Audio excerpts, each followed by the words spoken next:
all investors in Kisumu County coming from far as outside the country.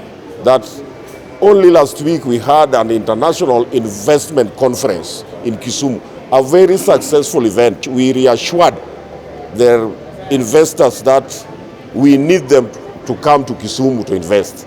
And as a result, Mr. Chan has also assured us that they are going to bring more investments into Kisumu, and they are going to open up another big market in Kondele. That is Swaga's word, going by what we have discussed here. And Mr. Chan has assured us that. So we are ensuring more investors that Kisumu is safe. The leaders are having constructive engagements with the investors. We had challenges just the other year where we were fighting the government. Now we have a broad-based government. Our people in the government, we are inviting more investors to come to Kisumu.